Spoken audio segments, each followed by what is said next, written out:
Olá!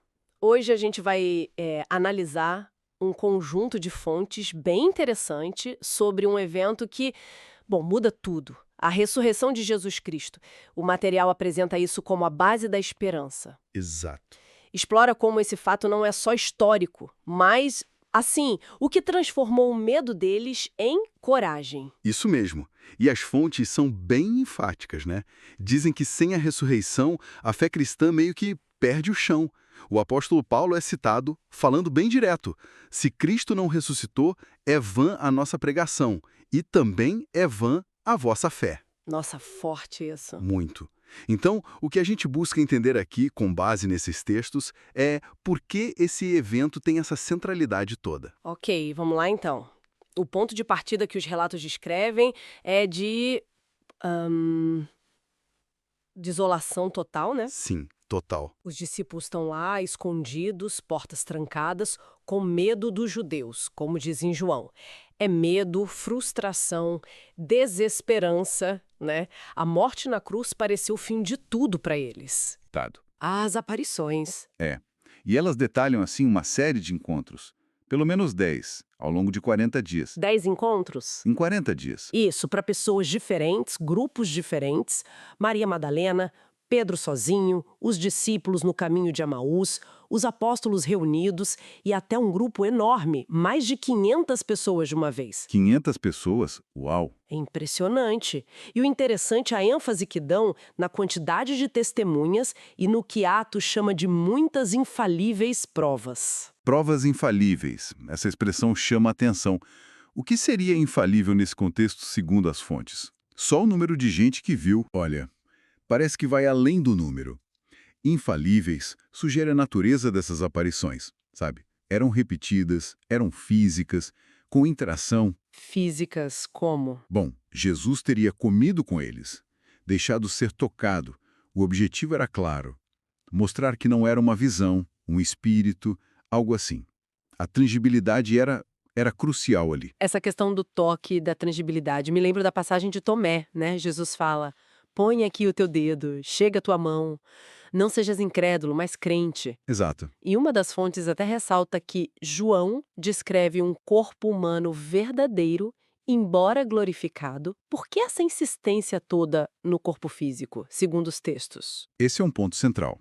As fontes mostram um corpo real, que podia ser tocado, que comia, mas, ao mesmo tempo, tinha propriedades novas. Novas como? Podia aparecer em lugares fechados, por exemplo.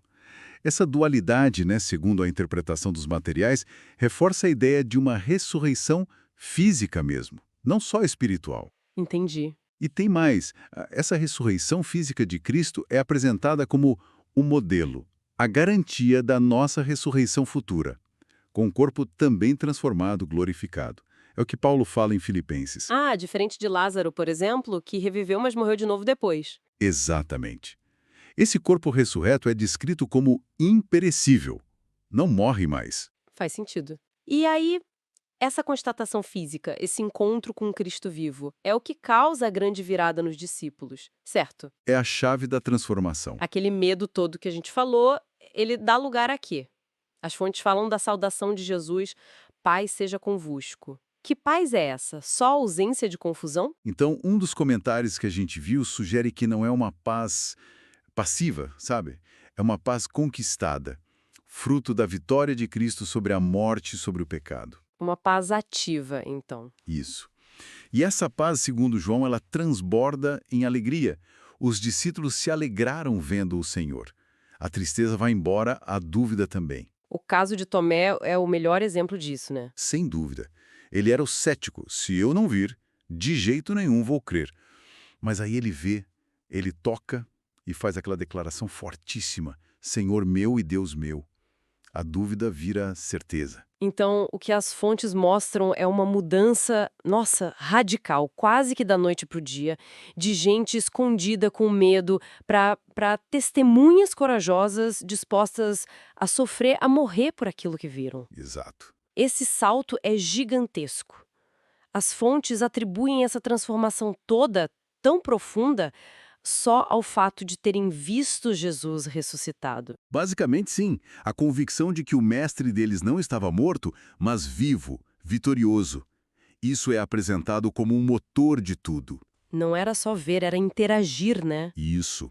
Interagir com o Senhor ressuscitado, receber dele a paz, a alegria e também uma missão nova. Essa certeza mudou completamente a visão dele sobre tudo. Sobre a vida, o sofrimento, o futuro. Entendi.